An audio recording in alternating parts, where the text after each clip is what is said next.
I'm Tom Morello, and you're listening to the Ralph Nader Radio Hour.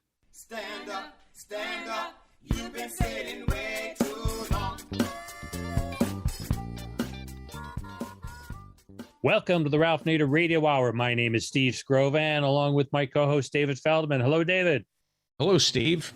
Good to have you here as always. And it's also good to have the man of the hour, Ralph Nader. Hello, Ralph. Hi, everybody. This is the 3 weeks of January 6 hearings by the House Committee. There's going to be a lot of people watching it on TV, starting 8 o'clock Eastern Standard Time, 8 p.m. You know, they're going for the prime time so we can see what the facts are and what happened and what they intended to do on January 6th.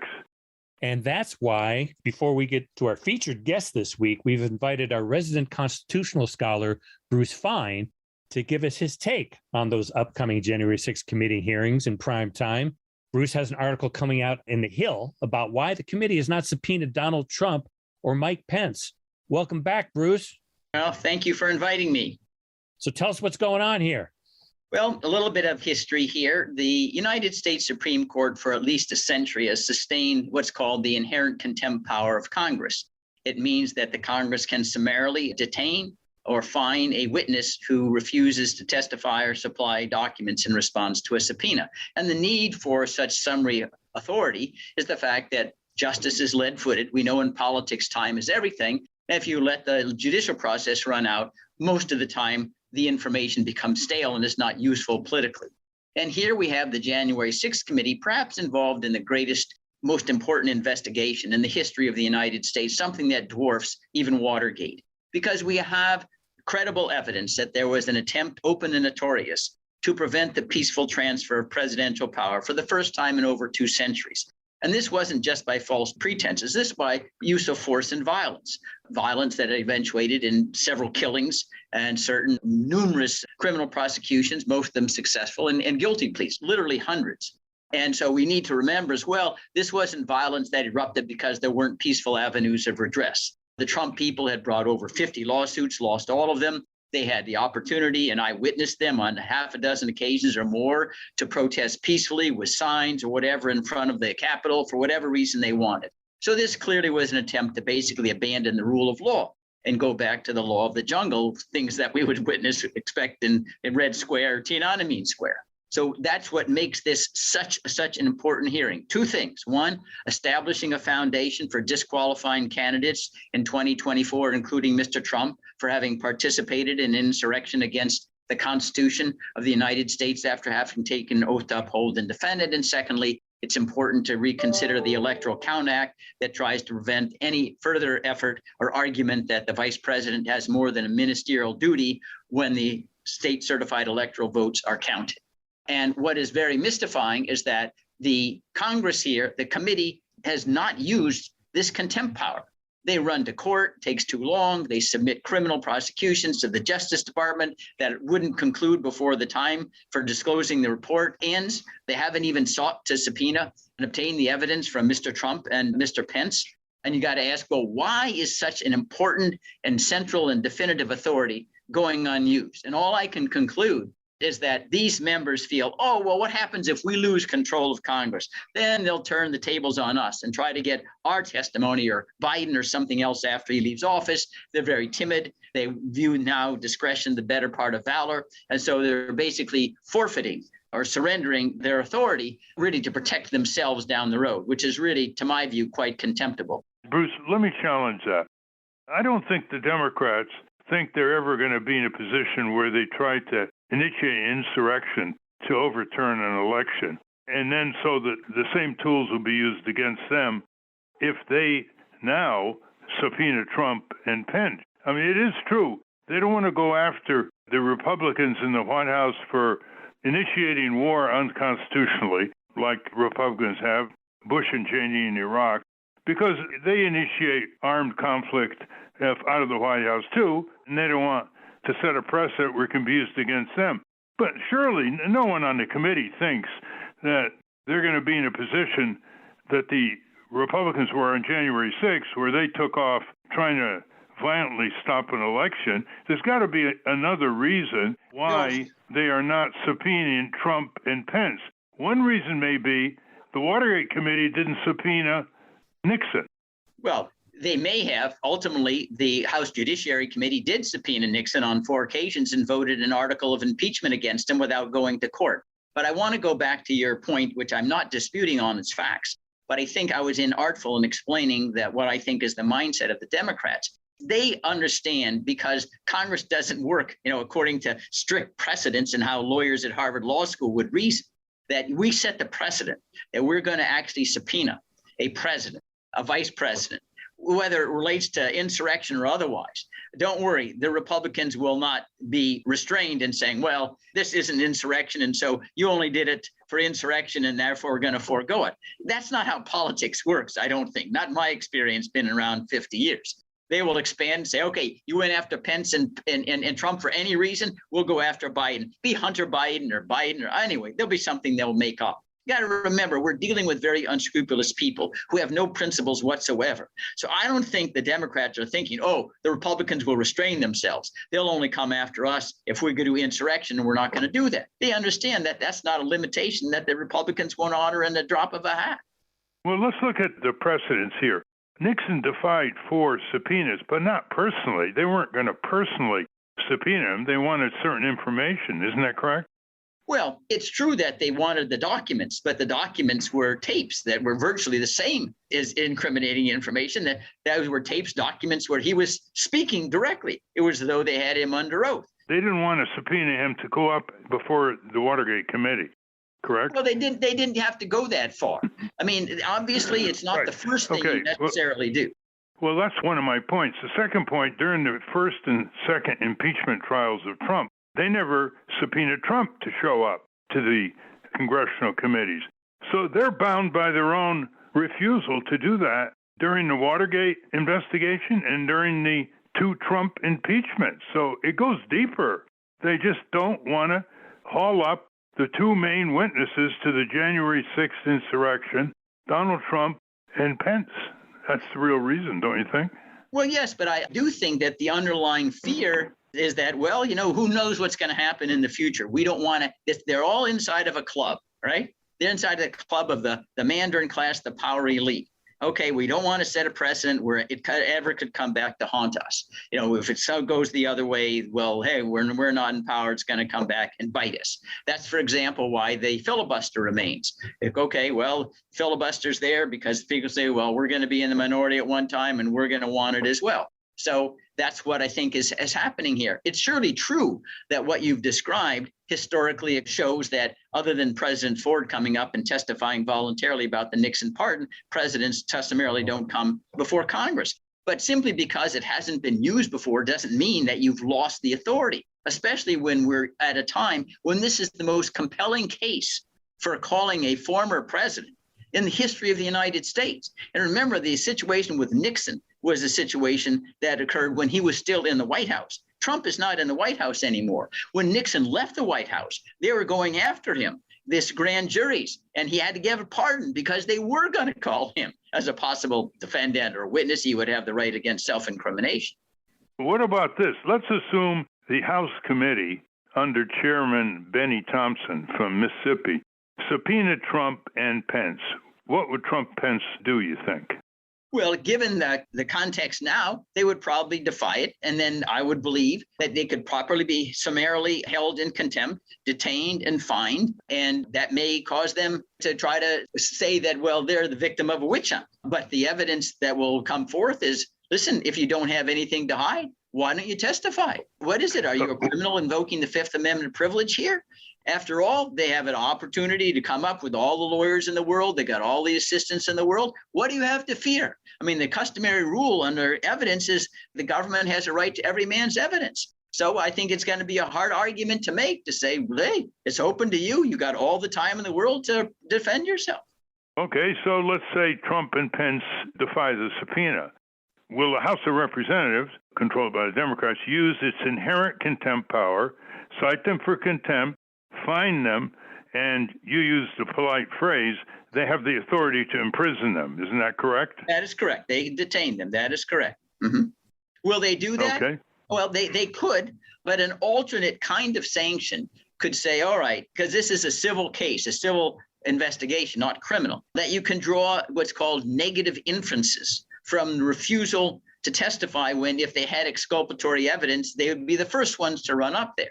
And based upon the record developed, Congress could conclude, or certainly a court if the proceeding is brought in 2024, that Pence, or certainly more likely Trump, was in fact engaged in insurrection against the United States Constitution on January 6th, and he's disqualified from running for office again. So even if they refrain from going with actual detention, which would be a little bit awkward, but as far as I'm concerned, we're dealing with someone who has no scruples anyway. It doesn't mean you don't violate due process, but the Supreme Court has affirmed this authority forever. And it's like he's got the key to his jail cell. As soon as he's willing to testify, he gets out. But I do think the more likely possibility is that they could use the defiance to establish a case that under the Section 3 of the 14th Amendment, he's disqualified from office in 2024 or in any other time period. Well, okay. We've got the story here. We'll have you back, Bruce, to comment on the hearings. They're going to go for 3 weeks and many hours in the month of June, and I'm sure you're going to have some cogent comments for our listeners. Thank you very much, Bruce, for coming on. Okay, thanks for inviting me. Thank you, Bruce. You know, each week on this show, we talk about the big issues: war, inequality, corporate power, fascism, the climate crisis. And it generally seems that religious institutions, churches, tend to be on the wrong side of these issues, or at the very least, missing in action. In fact, Christian nationalism has been cited by a number of our guests, including Colonel Lawrence Wilkerson and Chris Hedges, as being the root of the problem, the organized force that brought us 2 of the most destructive presidents in American history, George W. Bush and Donald Trump, to power in the White House. Are America's churches leading us toward theocracy, or will they stand up for the separation of church and state?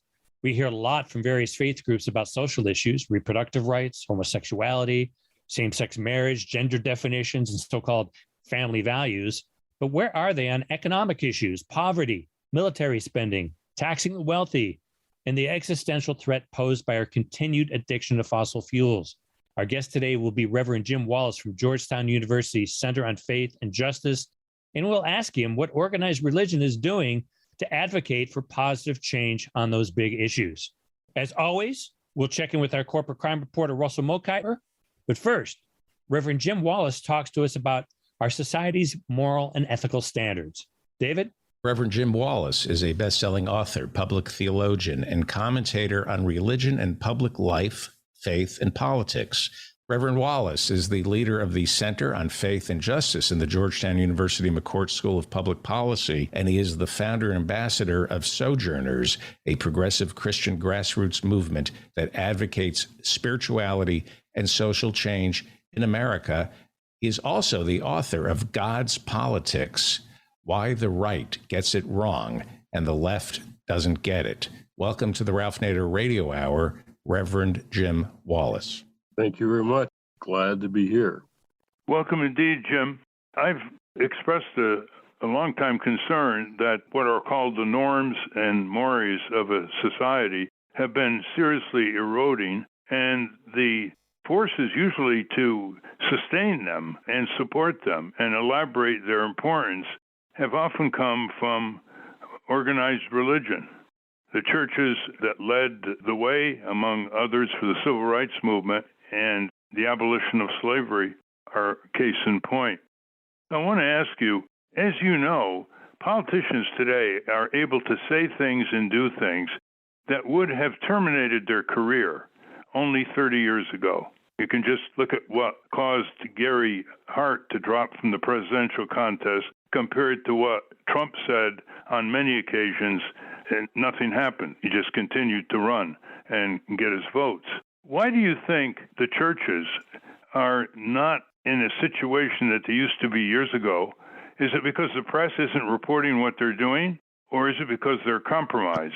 The last conversation I had with the head of the National Council of Churches, which was several years ago, he told me quite candidly that the council is neutralized by the opposition of the evangelical members, the Baptist Church, in the National Council. So they just agreed to be neutral and not to stand up, for example, against criminal wars of aggression, political corruption, destruction of the social safety net. So is it the lack of media coverage of this, or is it the growing timidity or compromising their own convictions by the institutions of the church? Well, the problem is not the churches or even evangelicals. The problem is white Christians, white churches, and white evangelicals. Even evangelicals, Black and Hispanic evangelicals, are very different than white evangelicals. To put it bluntly, in the phrase white Christian, the adjective determines the noun. Christians are more white than Christian, more white than evangelical. We face a crisis in democracy, which is what you've been fighting for all your years. And we face right now a test of democracy, but also a test of faith. There is white Christian nationalism. White Christian nationalism is the principal obstacle to democracy, the principal threat. Now, I had evangelical leaders call me after the Capitol insurrection, agonizing that some of their white evangelicals were inside. So we're facing a real crisis here. It's a crisis for democracy, but it's also a crisis for faith. Where faith comes down on one side or the other in terms of democracy is going to be key to the authenticity of faith, and I would say to whether the next generation ever comes to church.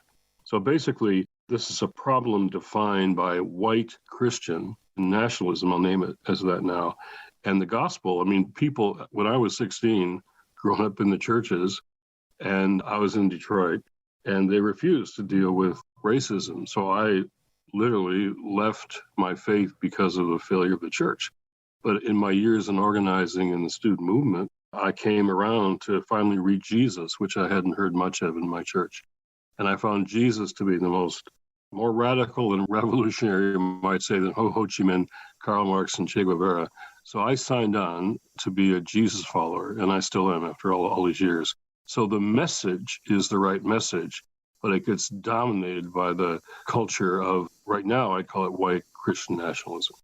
But the media is very biased here. They give huge publicity to outrageous preachers out of Texas supporting the crimes and moral rearwardness of Donald Trump, but they don't report other views. I had a chat once with the ombudsperson for National Public Radio, and she told me she was actually looking into National Public Radio, giving a lot of extra time to the evangelical activities compared to what is often called the liberal church or the civil rights advocate part of Protestantism or the National Council of Churches. You raise a good point. Daniel Burke, who was the religion anchor reporter for CNN, is now my comms director at Georgetown.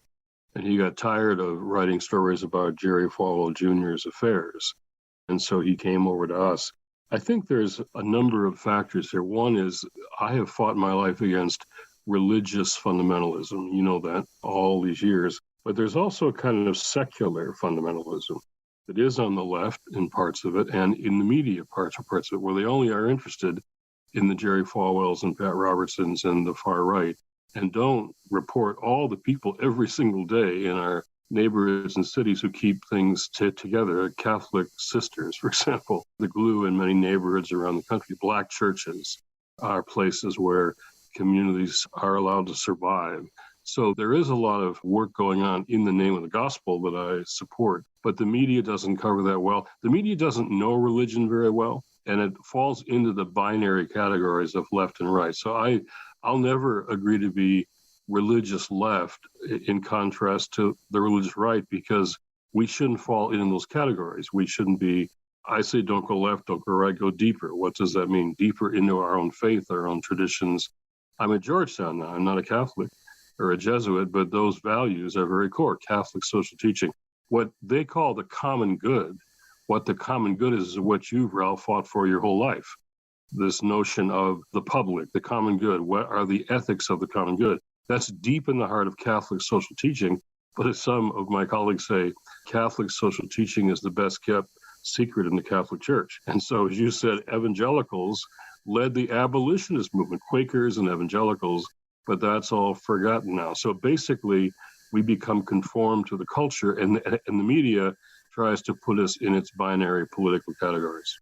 I think the media is even worse than what we've been describing. The Poor People's Campaign, which before COVID went into one city after another. This is a faith-led activist group that advocates for the alleviation of poverty and other deprivations of tens of millions of people in this country. And one of its leaders is the Reverend Barber from North Carolina. Yeah. And they would go into one city after another, peaceably marching, having all the permits, no media coverage. They arrived to Washington, no media coverage. So I arranged a meeting with the managing editor of the Washington Post to question, why is there no media coverage? And, you know, they were very embarrassed. There was no media coverage because there was no violence. There was no throwing things around. It was a quiet, dignified march, and they got rewarded by being excluded from the media. So isn't that part of the problem, Jim? William Barber is a dear friend and ally. Yeah, the media likes confrontation and conflict. And so that's true. That's what they always are looking for. And I think, though, we're going to be facing some real deadlines now up ahead. And I think we're going to be calling for pulpit tests, if you will, pulpit tests of whether people are going to speak against the kind of anti-democratic movements that have taken their hold in the churches. I did a MSNBC show last week about this guy, Greg Locke is his name. He's a megachurch pastor in Tennessee, came to the insurrection, and he's calling Democrats demons who should leave his church. In a democracy, you've got to call fellow citizens neighbors, even if they're opponents or adversaries. By calling people demons, he's giving a license to kill. And he's actually saying the insurrection, you haven't seen anything yet, he said. So this kind of preaching has to be called out. And I think we're engaged at this new Georgetown Center, not only with the students, we were a tremendous response from students. We had Jamie Raskin came a couple weeks ago. We had, Raphael Warnock come, Eddie Glaude come. Tremendous interest in students, whether they're practicing religion or not, for the kind of faith that speaks the truth to power. And that's what we're going to have to do in these days ahead. I think a critical date is going to be January 20th, 2025, at the inauguration of whoever emerges as the president after that election, because the people who say the last election was stolen, they know that's not true, are really trying to steal the next two: voter suppression, gerrymandering, all the rest. So there's a crisis of democracy, I think, unlike any time that we've seen. And faith, history is going to record how faith stood. So I hope the media covers not just the Trumpite evangelicals who are loud and are threatening violence, inciting racism, and encouraging fear. Fear leads to hate, leads to violence. Fundamentalisms in Judaism, Christianity, Islam, there are fundamentalisms that always are religions of power and control. They use fear, leads to hate, leads to violence. On the other hand, the gospel calls us together in a common good. And I think that's going to be a decisive test of faith as well as democracy in these next few years ahead. Well, in the past, faith-led movements for justice and peace used nonviolent, open civil disobedience. Mm-hmm. And that's not happening now. When I interviewed the late Reverend William Sloane Coffin, it was really the last interview he gave. And the war in Iraq was exploding, and all the criminal wars of aggression by Bush and Cheney were underway. I asked him, what would you do? And he said, nonviolent civil disobedience in congressional offices on Capitol Hill. Mm-hmm. You don't see that anymore. You don't even see it outside. There's a passivity, a lethargy, a sense of resignation, a sense of futility that pervades faith-based movements. There really is a difference in the black churches and white churches here. And a number of us, Bill Coffin was a friend of mine as well. And I've been arrested 20 to 25 times. My students always ask me how many times. And leading up to the war in Iraq, we had significant opposition to the war in Iraq from the church side. Even denominations, even the Pope came out against the war in Iraq. First time we had such opposition to a war before it started. And we lost. We lost that battle and lost that debate. So there is a confrontation that has always been made, faith to power, telling the truth to power, that goes back a long way, but is still active. It's still going on. Civil disobedience still occurs. I think more of that is going to occur in these next few years. I mean, we have a battle. There's a god in the Bible in Leviticus called Moloch. Gary Wills talked about this after Sandy Hook. Moloch was the god who demanded the sacrifice of children. Moloch is now our guns. I've got a call this afternoon with faith leaders across the country, Christian, Jewish, Black church, Islamic, all of us. There will be a strong statement made about guns from this group. We'll be in Washington next week. And I know in the days ahead, I can just predict there's going to be civil disobedience by people of faith around the issue of guns. So I think the tests for us right now lie ahead. I've been a part of those movements. In fact, one story that never came out in the press because we succeeded. We threatened civil disobedience in every congressional office if Ronald Reagan invaded Nicaragua. We had 80,000 people who signed a pledge of resistance to do that. And it was a significant factor that deterred the invasion of Nicaragua by the Reagan administration. So that has happened before. It's going to happen again. Let's broaden the focus here on corporate power. And throughout history, over 2,000 years, every major religion warned its adherents not to give too much power to the merchant class, because the merchant class was singularly focused on money, on profits, and they would run roughshod on far more important humane values in their quest for gold.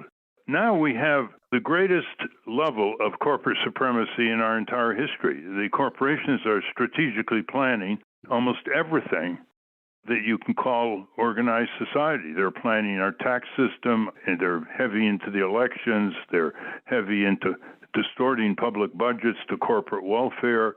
They love the military budget and work hard to expand it so it's over half of the entire federal government's discretionary budget, and it's unaudited. They have had a pernicious influence on the food, the processed foods, the use of land, the exploitation of the commons, the public lands, the environment. You name it, they're there. They're even raising our children more and more hours per day while they look at the screens. Now, you have two sons, and you spent 22 years managing Little League. Are you concerned, as I am and others, about the hijacking of these children, bypassing their parental guidance and control, and exploiting them for 6 to 8 hours a day on the iPhone? And when they're not looking at the iPhone, they're listening to corporate direct marketing to kids, which once was taboo, selling them violent programs, junk food and drink, which damages their health in a whole variety of documented ways. Do you see organized religion making that a priority? Because whenever commercialism dominates civic values, that's almost a sure sign of concentrated, authoritarian, dominated societies and the decay of our humane culture. Well, as you know, I'm with you on that power of corporate culture and have always been. I think something that we just put together on the child tax credit, which is the thing that will most impact child poverty. I got a broad coalition there, including the National Association of Evangelicals, Catholic Charities, broad coalition. And we even made a statement that when they're cutting corporate taxes and cutting programs to the poor, these figures that that's immoral. So I got these church leaders to speak against corporate tax cuts directly. So I think, in fact, my conversion passage, my text that brought me back to my faith, was the Matthew 25 text, Dorothy Day's conversion, text 2 of the Catholic Word Worker, where Jesus says, I was hungry, I was thirsty, I was naked, I was sick, I was a stranger, I was sick, I was in prison. And then they said, Lord, when do we see you hungry and thirsty and naked and a stranger? The word there is immigrant and in prison. And he said, as you've done to the least of these, you've done to me. It was the most radical thing I ever read. And that brought me to my faith. And I later met Dorothy Day, a mentor for me, and that was her text too. So to me, that runs against all of the corporate power that you just talked about. So there have always been people of faith standing up to that corporate power, not just in nationally, but in places where you put a map of all the toxic waste dumps on top of a map of all where poor minority families live, and it's the exact map. And so those things are coming to awareness, and particularly a young generation. I've got two boys, was their Little League baseball coach for 22 seasons, 11 years, and we have these conversations all the time, and they're very conscious of how, in fact, social media keeps their generation captive. And the good news is my students, who I get to teach all the time at Georgetown, that there's a student movement now that is conscious of that. They're also, as you saw, even the kids killed in Uvalde, some of them were expressed environmentalists at 9 and 10 years old, some of those kids. So I think I am feeling that there's a generational shift going on. And in the churches, I'm going to call it, to follow Dietrich Bonhoeffer, the German pastor who stood up to Nazism and who was hung in a concentration camp. I'm going to call it a confessing church confessing Christ over and against the German church, over and against the white Christian nationalist church. And I'm going to call this a remnant church, a confessing remnant church, where a critical minority of white young believers are joining with Black and brown church leaders to literally create a new American church. In this new role at Georgetown, I have an Academy of Faith and Justice, and we're having our first week in about 2 weeks. And they're all seminarians from all kinds of seminaries, young pastors. And the subtitle of it is Academy of Faith and Justice, subtitle, Training the Leaders for a New American Church, which we literally need a new American church. So all those things are the context in which corporate power is the context in which faith has to be lived.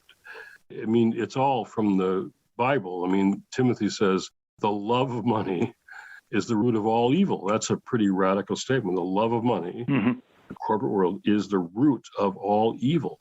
And so that's, in fact, the case with our social media. It's the algorithms of profit which are leading to all of this. I tell social media people, you got to understand the algorithms of racism. The way that Zuckerberg and Facebook draw people to themselves, they use algorithms of selfishness, not algorithms of the common good. So there's an ethics issue underneath all of this. We're talking with Jim Wallis, author, theologian, civic activist of many decades. Jim, these people have to be called out by name. I think one of the problems why faith-based justice and peace movements don't get enough attention is they don't call people out by name, these corporations. Tim Cook of Apple controls his board of directors. He arranged for a compensation package this year that comes down to $825 a minute, $50,000 an hour, 40-hour a week, 50 weeks a year. And his workers are making, they just got a raise to $20, maybe to $22. They were working for $17 an hour. Now, as a civic leader, how would you call out, if you wish to call out, somebody like Tim Cook of Apple, who is supervising 1 million serf workers in China, who is miserly as a corporation and as a billionaire, who doesn't spend money to recycle and detoxify the used up products that he sold, and he is considered a leading corporate manifestation of modern technology and is very little criticized. What would you say? Well, I actually called out those people once at Davos. They had me come and speak, and he was in the room. They're all in the room. And I said, when the contrast between corporate EO salaries and average workers went from 25, 30 to 1, which is still is the case in parts of Europe and Japan, to like 500 to 1, I said, theologically, religiously, there is no justification for that, and that's a sin. Corporate salaries of that level are a sin. I said it at Davos. So I think that has to be called out, and it has to be called out by name. And I think if the gospel is going to be respected by a new generation of young people, many of them don't practice religion. They're in the category of the nuns, the none of the aboves. They check that affiliation of their religious identity, none of the above. I love the nuns because they're calling out the right stuff, and they respect religion when it calls out the right stuff. So they're flooding classes and these events because until we call out sin, and I did a whole book, as you probably know, called America's Original Sin, on, in fact, the racialized slavery from the beginning. It was a founding feature of this country from the start. And it's all corporate and government policy. My dad came back from World War II on a Navy ship in the Pacific, and we got an FHA loan for our first house, a GI Bill for his education, and the government made my family with housing and education middle class. That's what it means to be middle class. My government made us middle class. None of the black sailors on his ship, no black GIs got a GI Bill or a FHA. So we ended up in this white neighborhood, lived in by GIs, heads of 3-bedroom ranch houses, all the same, in a white school and a white church. So the racialization was deliberate, was policy, and redlining in Detroit made sure it happened. So this is all racialized. And so until we say these are religious issues, not just political ones, they're religious issues, gospel issues, we may miss the point. Now, for the whole 50 years of Sojourners, we tried to make that point. And now, as Raphael Warnock says, I heard you retired, but I see you just rewired at Georgetown. So I've rewired at Georgetown. We're saying all those things. The hope that I feel is two things. One, there is a new generation that's rising up. There are particularly a whole new generation of young black church pastors who are all going to be speaking to my group next week, who are calling out by name and because of the issue of faith, all these questions. And I think a number of institutional leaders, even on the evangelical side, they're agonizing. They don't know what to do because they see what's happening to their people. And so they're going to have a test of conscience, a test of faith. And I've sat with them, talked to them, and they know where I stand. And I think it's a call-out time. It's a call-out time, calling out the sin, that's what I would call it, America's original sin, and calling out what they're doing now to democracy, to the common good.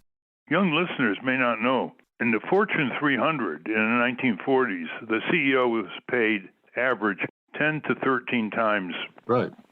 the wage of the worker. In 1980, it went up to about 40 times. Now it's between 300 and 500 times. And of course, people like Tim Cook are even higher ratio. So it's very important to show the degrading of these kinds of norms because there was no requirement either way in the last 70 years about CEO pay. It's just that the unions in the auto industry were stronger and they wouldn't allow the heads of General Motors to get away with this kind of banditry, and they're now weak. The countervailing forces have been weakened. Consumer groups, poverty groups, they've been weakened vis-a-vis the ascendancy of corporate power, enhanced, of course, by the internet and by all these technological manipulations and controls. You put out, as head of a coalition of Christian leaders in late May, there was a full-page ad in Political Magazine to extend the child tax credit, which expired, I believe, at the end of January. It was about average $300 and went to about 60 million children, regardless of the political labeling of their parents. But in reading the press conference, you didn't call out the main reason why it was not extended, which is the Republicans in Congress. Is there a limitation on who you call out when it comes to fingering who the real opponent is in Congress and who refused to extend it, the child tax credit, which reduced child poverty considerably, as you put out in your press release? Well, I have never hesitated to call out Republicans. And right now, the whole stopping of what we were going to do there, which the child CTC, was all done by Republicans. Time and time again. We've got to call and I don't know the press in the ad, we talked about why the child tax credit, when it was in the Reconstruction package, reduced child poverty by 46% in that year. And then that dissipated. It expired. And no stories, no conversation, no media coverage of the families, how their poverty rose again because of Republicans blocking the child tax credit. I've called out Manchin. It's not just Republicans, it's Manchin two Democrats. The Democrats could pass the child tax credit just with Democratic votes, were it not for Joe Manchin. So I'm calling him out. I'm calling him out again. Joe Manchin is responsible for child poverty in this country, period. And what's happening in West Virginia, white Appalachian kids are suffering because of Joe Manchin, Senator Joe Manchin. I've called him out. I'll call him out again. So we are calling Republicans out. Right now, it is Republicans who are preventing gun safety. Republicans have blood on their hands. Let me be blunt. The Republican senators have blood on their hands. They are responsible for the kids killed in Uvalde, responsible for grandmothers shot in Buffalo. We would have gun safety tomorrow, were it not for Republicans. Republicans have blood on their hands. And we've got to say that again and again and again. And so we've got to call for the right things, we believe, in the statement we'll talk about today on this call. With faith, leaders will say what we're for, the obvious, common sense gun safety laws that are necessary to keep our kids from being killed. But we got to say who we're against, who is blocking this, who is responsible for it. So I've done that most of my life and will continue to at Georgetown. We've even got a better platform to do it. And I think there's a new generation rising up who is willing to do that. And unless you say, who is responsible for this, you can't just say this is wrong. So I'll call out those Republicans, and I'll call out Joe Manchin in particular. Joe, I'm calling you out. And one last suggestion before we let you go, Jim Wallis, and we want you to tell our listeners how they can connect with you as well. Some of us are very concerned about what these corporations are doing that they never dared to do a few decades ago, and that exploit children. What's the prospect of something major being organized on this, which I think you will get a lot of conservative and liberal parents behind this effort as they're losing control of their children? Well, it's interesting that many of these corporate executives in Silicon Valley don't let their kids watch the screens. Yes, exactly. I'll call out Zuckerberg here and Facebook for being responsible for increasing suicide rates among young teenage girls. That's a fact. The data shows that. They've taken no responsibility for it. We had this conversation last night in my house. I've got two boys, one finished college and one is a freshman in college. And we have these conversations all the time. In fact, I overheard my older son talk to the 12-year-old brother of my son's fiance, warning him about social media. So there's a whole conversation that has to take place among young people themselves. I see it happening, but in fact, I said last night in our family conversation, the only way to deal, you can't regulate these big internet corporations. You have to break them up. So my son's actually working at DOJ and antitrust before he goes to law school. You've got to break up these corporations, and how, that's a whole conversation I'd love to have with you sometime. But these corporations are, in fact, when you see kids, a lot of kids sitting in a room together and not even any of them talking to each other, but just all looking at their phones.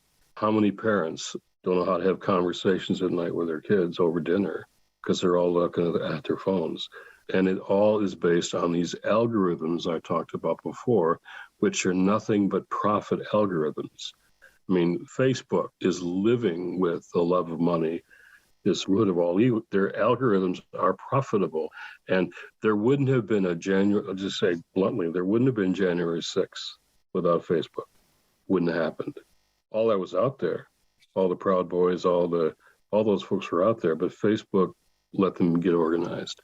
So this area of corporate control, this sector, which is now out of control, is perhaps the most dangerous sector out there. I would have talked about, the military industrial complex, agreeing with even Dwight Eisenhower back in the day, as you recall. But now I think this whole high tech, it's all on the phones, life is on the phones, and it's controlled. It's controlled by algorithms. And it's not just about, how to get your family together for vacations. Zuckerberg used this apparently to get dates for himself. But this is a profitable enterprise now that's trying to control the population on phones with profit algorithms. And I think they're racial algorithms too. So, yeah, I don't see anybody taking them on the way they should be taken on. And this could be a role the faith community could play, taking on these internet Goliaths in Silicon Valley. And my fear, Ralph, I have a phone here. I have reached people on Twitter. I do all that to get my message out there too. But I think social media could contribute to the downfall of democracy. We now live in parallel universes. You and I remember back in the day when the Watergate hearings were about to begin, we all had the same question. We all were watching the same news shows, the same narrative. The question was, what did the president know? And when did he know it? We all had the same question. We're watching the hearings to see the answer to that question. And they answered that question. He knew a lot. And he tried to cover it up in the tapes. And Republicans went to him and said, you have to resign, Nixon. Now, a whole lot of the country won't even watch these things. We'll say the whole thing is fake news. Anything that's in the New York Times or Washington Post or on any cable networks, will say is fake news. We live in parallel universes where people aren't agreeing on any of the facts, any of the narrative. That scares me more than anything else. People who are only participating in their own websites and their conspiracies and all of that. And they're not even listening to the facts, Ralph, that you have or I have. And whether the nation watches these hearings and whether they make any difference is going to be critical to the future of our very democracy. We're almost out of time. Steve, David, do you have any last-minute questions for Jim Wallis or comments? Yes, I do. Reverend Wallis, doesn't organized religion have the same DNA as the modern corporation? They're both top-down authoritarian institutions that tend to preference their own survival and the ability to make money over either their flock or their customers. How do you expect organized religion to fight corporate power when they're so simpatico? Well, when I was 16, I gave up faith because of the failings of the church. And I went to university and became involved in the student movements in my time. And I found that I was reading all of my, like we all were. I was a Marxist one day, anarchist the next day. I was reading all that stuff. And then I came back to Jesus and I got converted to be a disciple of Jesus. So all you say about the institutions is real. Every single renewal, revival movement since Constantine, when the Roman Empire took over Christianity and made it a state religion, that's what institutionalized it all. Every revival movement since has been breaking from that corporate control and going back to the original message of the gospel. And the first 300 years of Christianity, which were very radical on economics, on war and peace, on bringing people together across lines of race and gender and class. We were very radical for 300 years, and we got taken over by the Roman Empire, literally.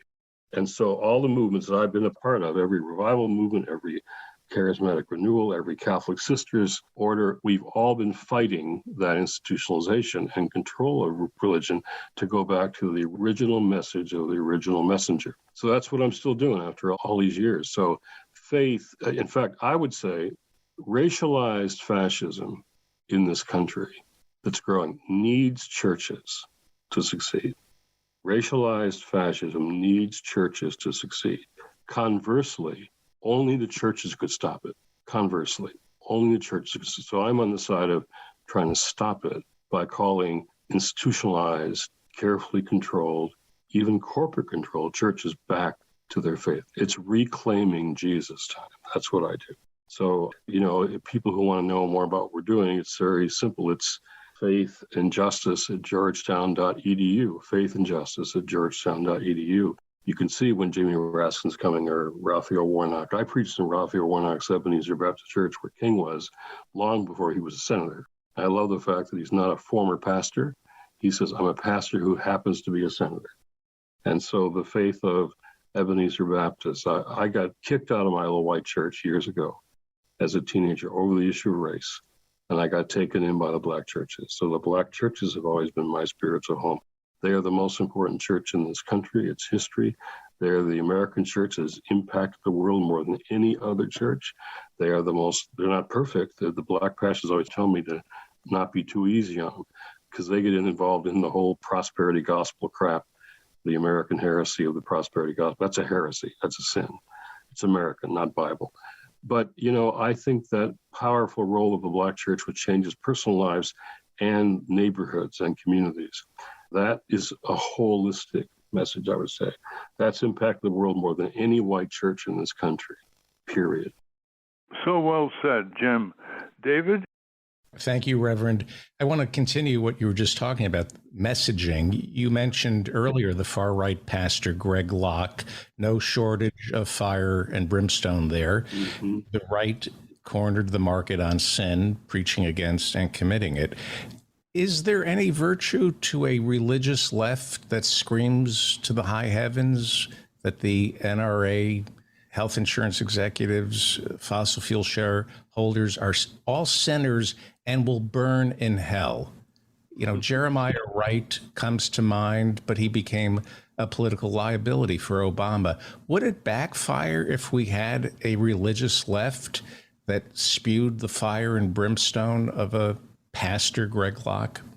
Well, you'll see I've got a new Substack column just out called God's Politics.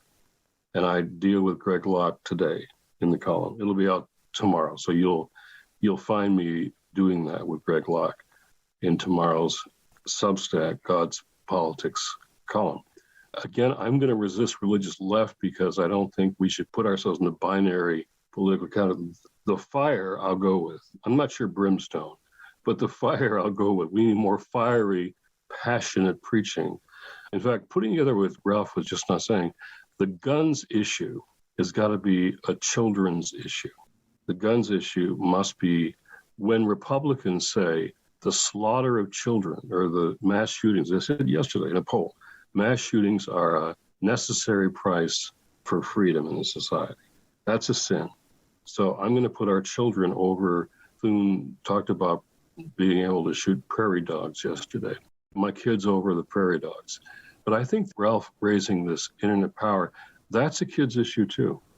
And the impact on our children, maybe on guns and the power of Silicon Valley is, I think, Ralph's right, could be a uniting factor for conservatives and liberals. So I want to try to get deeper than the partisan politics.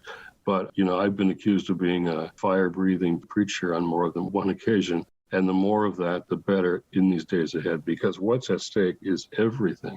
Like voting rights. In our opening session with Raphael Warnock and Terry Sewell, we said voting rights is a religious issue.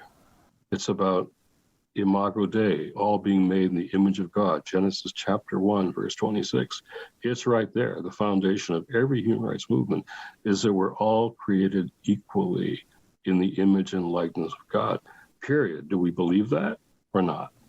So that's got to be talked about, I think, more as an issue of faith than just an issue of politics. So that's what we're trying to do at our center. I would love anyone to, the website tells it all, but when my two favorite words in my life, faith and justice, when Georgetown offered to put them together, my two favorite words, into a chair in the center, I said, oh yeah, I'll do that. So I'm a happy camper when there's a center and a chair of faith and justice, and that's what I'm going to do. Mm-hmm.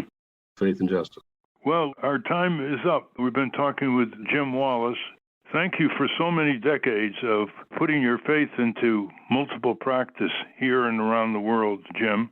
We look forward to reading more about your views, your coalition building, the growing support you have among young people. Thank you again for your great life's work, Jim, and the best is yet ahead. My blessing to be with all of you. Thanks. We've been speaking with Reverend Jim Wallis. We will link to his work at ralphnaderradiohour.com. Now let's check in with our corporate crime reporter, Russell Mokhiber. From the National Press Building in Washington, D.C., this is your Corporate Crime Reporter Morning Minute for Friday, June 10, 2022. I'm Russell Mokhiber.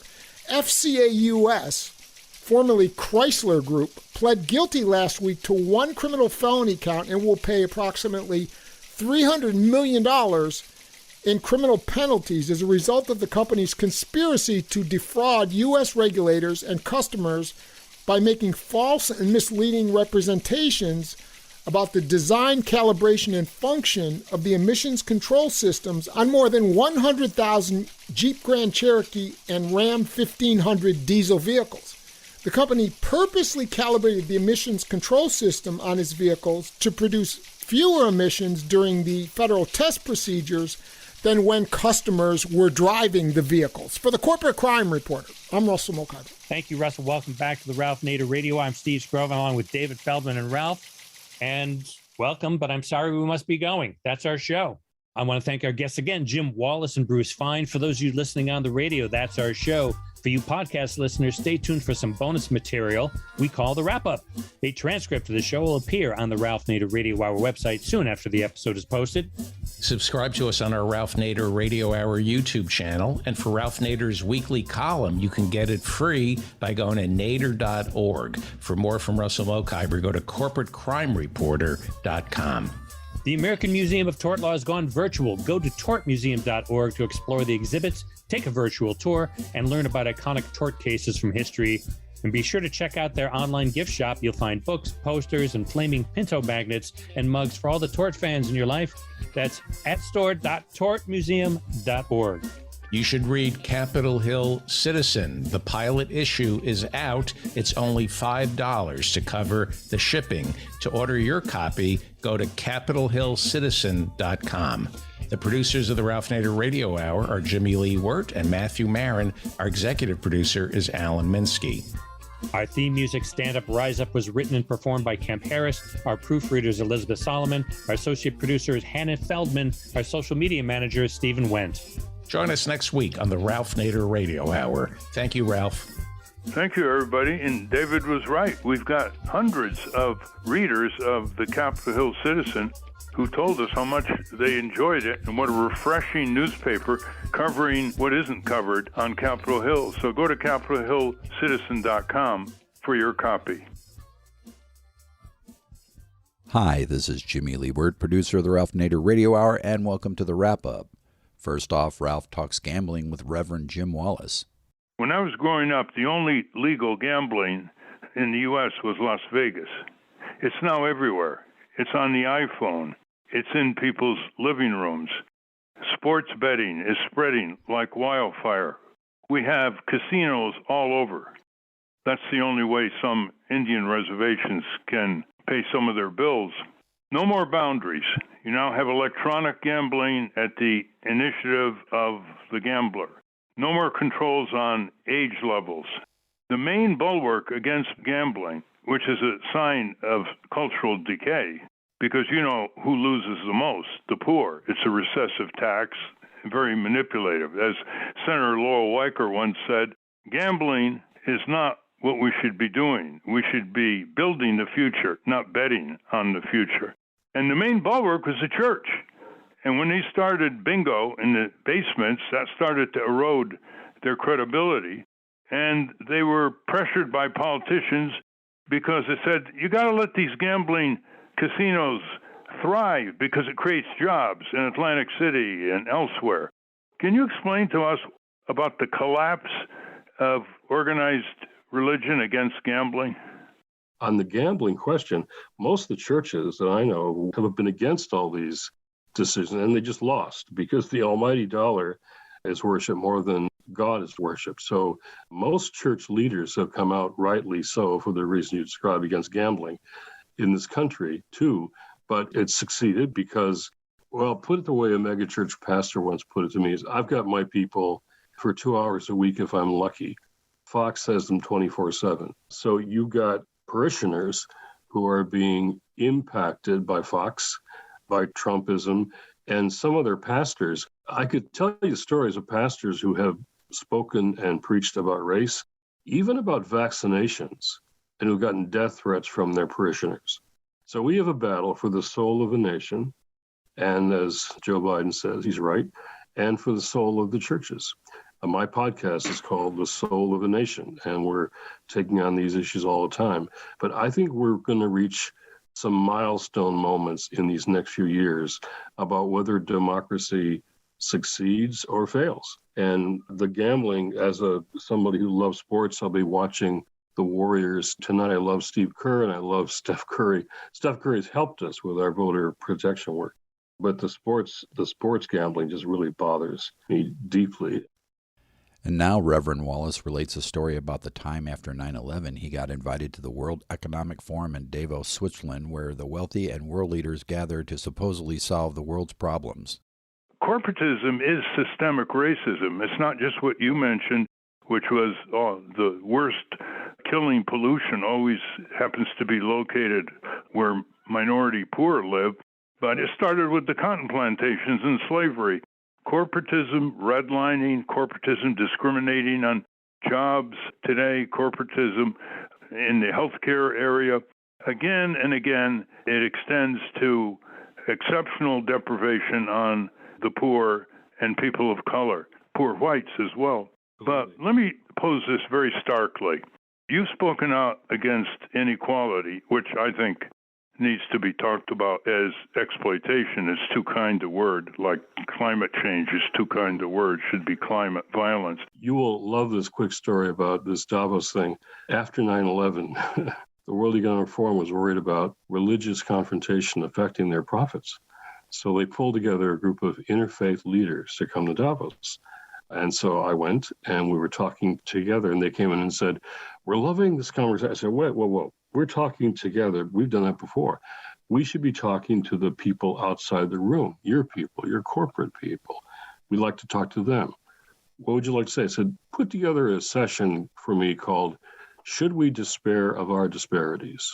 And the answer is yes. And I quoted your exact numbers about CEO compensation as immoral. And what was interesting is a number of people, even in that environment, were stirred by that. And they would love to come to those sessions. But when I said, how are you implementing this back where you work? Oh, there's no way of doing that. So even in that environment where there were 17 sessions the next year at Davos on values in this, values in that, it became a values conversation. But when I pressed them on what they were doing about them, "Oh, aren't you a broker for so-and-so?" "Yeah." "How are you implementing this back home?" "Well, we can't do that." Well, the whole point about corporatism is its structural oppression, structural racism, and the systems don't allow people, even in those corporations, who have any social conscience to raise anything. And so they have their foundations and they do benevolence and they think that suffices. And it does not. So I don't go back there anymore. You never play favorites. I recall one of your books is titled God's Politics, Why the Right Gets It Wrong and the Left Doesn't Get It. And that would be a program all by itself. Before we leave, Jim, can you give our listeners the best way to reach you again, slowly? Well, Ralph, it's always fun hanging out with you. That's why I said yes to it. It's always fun hanging out with you. So I'm glad Thank you. So it's Faith and Justice at georgetown.edu. And your most recent book is? My most recent book is called Christ in Crisis, Reclaiming Jesus. The one that's getting a lot of attention these days, though, because of all the racial stuff, is America's Original Sin. So either America's Original Sin or Christ in Crisis, Reclaiming Jesus. But I'm about to do a new manifesto that's going to be called, do we believe it or not, Saving Democracy from White Christian Nationalism.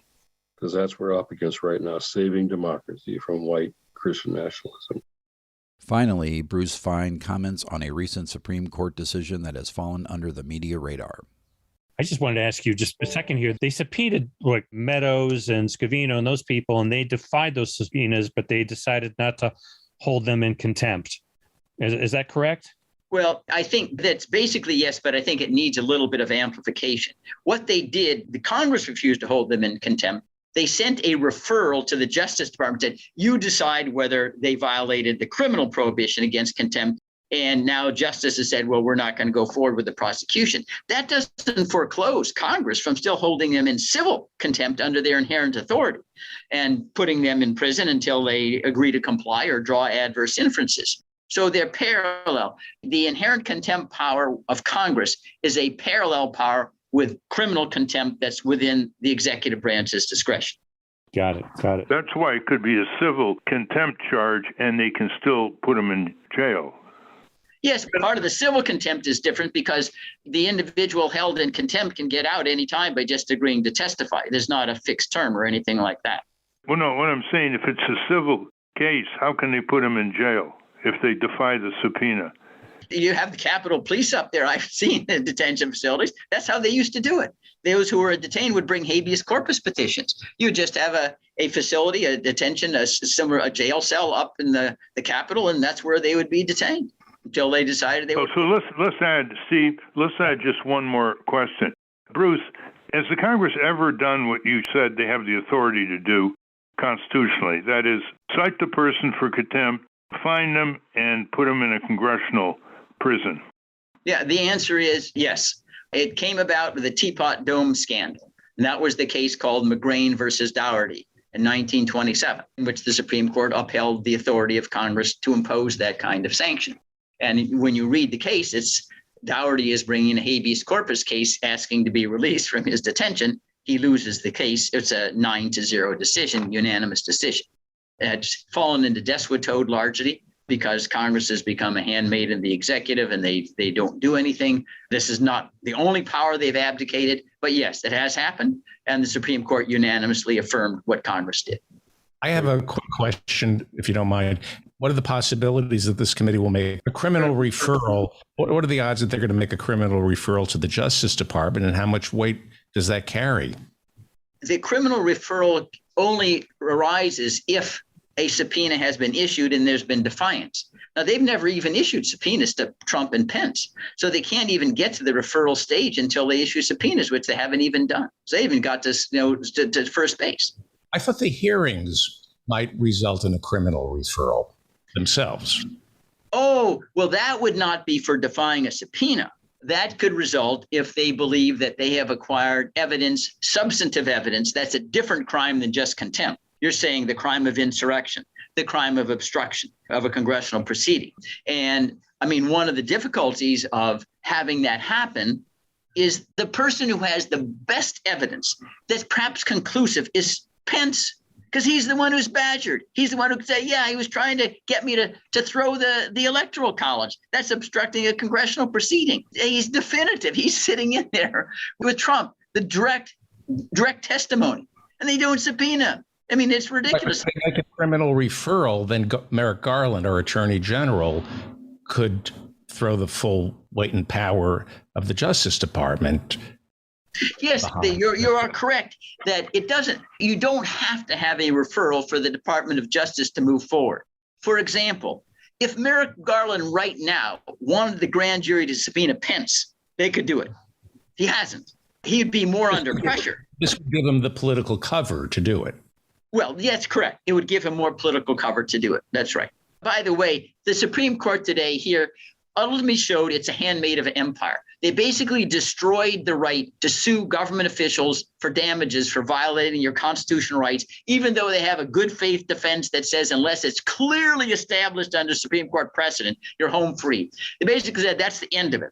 They said only Congress can decide whether you get a remedy for the executive violating your constitutional rights, which of course is insane.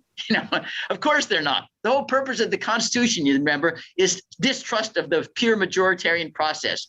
And the Supreme Court now has turned the whole thing on its head. Unless Congress tells us we're supposed to give you a remedy for violating the Constitution, you're out of luck. It's so bad. Clarence Thomas wrote the opinion. I read it. I was just stunned. It's worse than anything else that they've done in the last 25 years. Who wrote the opinion? Clarence Thomas. 6-3? Well, it wasn't as good as that.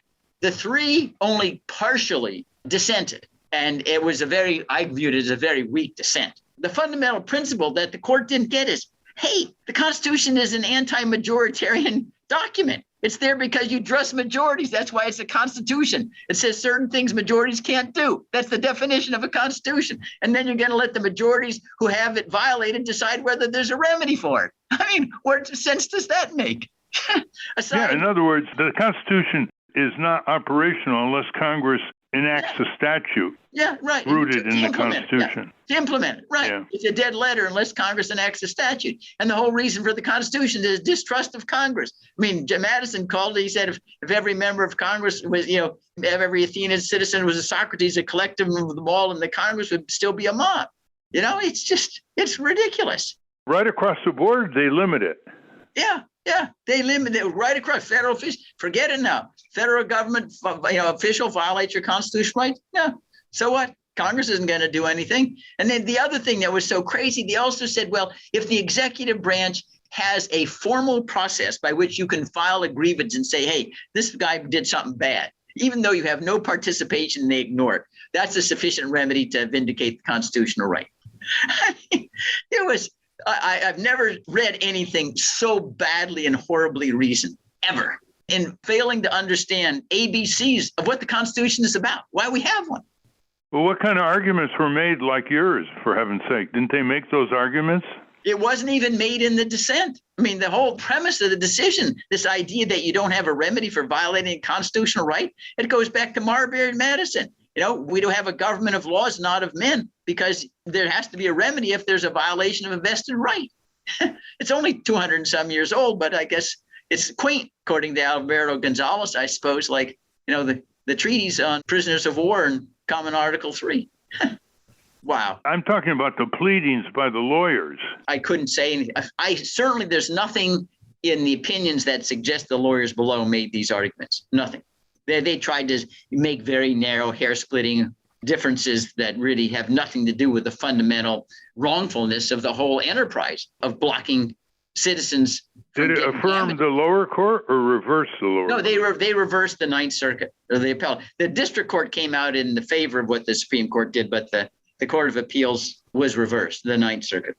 But even then, this is extremely dangerous. Oh, it is. Clarence Thomas styles a national security issue, an immigration officer, throwing somebody to the ground on his home near the border with Canada, regarding an immigrant who had cleared customs in New York, had traveled to Seattle and had his immigration papers. That now, because it was near the border, some air that passed between the two, that was a national security issue. Thank you, Democrats who crossed the aisle and confirmed Justice Thomas, 52-48. 11 Democrats crossed the aisle. Wow. Yeah, they're responsible for Clarence Thomas. Okay, we might have to look into this one later. Yeah, you will. Yeah, Ralph, you will be shocked when you read it. Every word I looked at, I stunned. Yeah. You're going to write something, right? Yeah, I'm in the process of writing it right now. This is something I could write immediately. Madison, when he was explaining his defense of the Bill of Rights, says, hey, yeah, Article 3 judges will be the one that gives us an opportunity to remedy all the abuses that we can anticipate from the legislative and executive branches. Okay, now the branches that abuse your power, abuse your rights, are the ones decide whether you get a remedy. I said, this is the king can do no wrong in new guise. Yeah. Judicial tyranny on the march. And that's a wrap. Join us next week on the Ralph Nader Radio Hour. Until next time. Stand up. You've been sitting way too long.